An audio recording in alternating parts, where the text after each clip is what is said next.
Afterwards, Jesus returned to Jerusalem for one of the Jewish religious holidays. Inside the city, near the sheep gate, was Bethesda pool, with 5 covered platforms or porches surrounding it. Crowds of sick folks, lame, blind, or with paralyzed limbs, lay on the platforms, waiting for a certain movement of the water.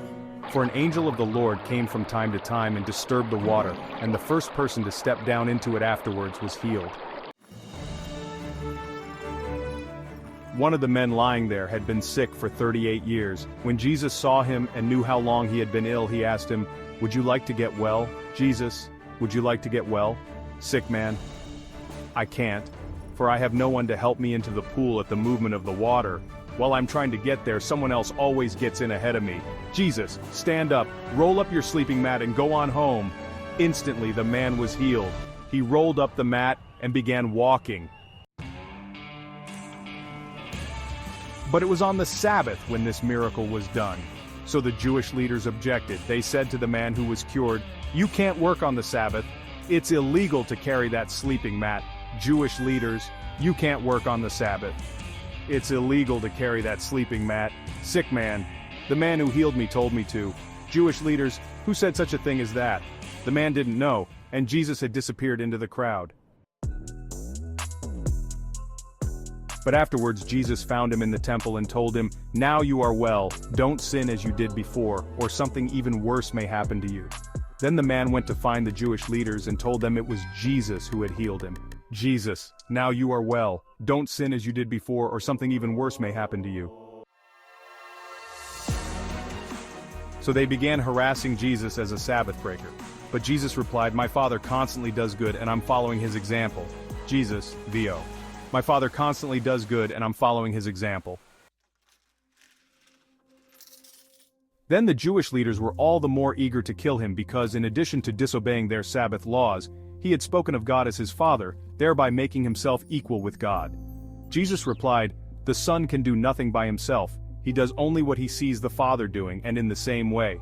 For the Father loves the Son and tells him everything he is doing, and the Son will do far more awesome miracles than this man's healing. He will even raise from the dead anyone he wants to, just as the Father does. And the Father leaves all judgment of sin to his Son, so that everyone will honor the Son, just as they honor the Father. But if you refuse to honor God's Son, whom he sent to you, then you are certainly not honoring the Father." Jesus, VO. The Son can do nothing by himself, he does only what he sees the Father doing, and in the same way. For the Father loves the Son, and tells him everything he is doing, and the Son will do far more awesome miracles than this man's healing. He will even raise from the dead anyone he wants to, just as the Father does. And the Father leaves all judgment of sin to his Son, so that everyone will honor the Son, just as they honor the Father. But if you refuse to honor God's Son, whom he sent to you, then you are certainly not honoring the Father. I say emphatically that anyone who listens to my message and believes in God who sent me has eternal life, and will never be damned for his sins, but has already passed out of death into life. And I solemnly declare that the time is coming, in fact, it is here, when the dead shall hear my voice, the voice of the Son of God, and those who listen shall live. The Father has life in himself and has granted his Son to have life in himself and to judge the sins of all mankind because he is the Son of Man. Don't be so surprised. Indeed, the time is coming when all the dead in their graves shall hear the voice of God's Son, and shall rise again, those who have done good to eternal life, and those who have continued in evil to judgment. But I pass no judgment without consulting the Father.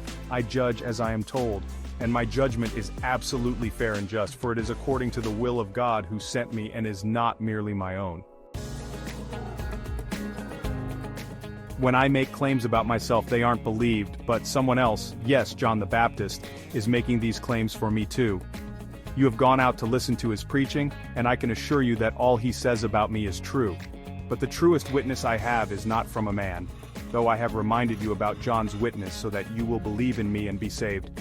John shone brightly for a while, and you benefited and rejoiced, but I have a greater witness than John. I refer to the miracles I do. These have been assigned me by the Father, and they prove that the Father has sent me. And the Father himself has also testified about me. though not appearing to you personally, or speaking to you directly. But you are not listening to him, for you refuse to believe me, the one sent to you with God's message. You search the scriptures, for you believe they give you eternal life, and the scriptures point to me, yet you won't come to me so that I can give you this life eternal. Your approval or disapproval means nothing to me, for as I know so well you don't have God's love within you. I know because I have come to you representing my Father and you refuse to welcome me, though you readily enough receive those who aren't sent from him but represent only themselves. No wonder you can't believe, for you gladly honor each other, but you don't care about the honor that comes from the only God.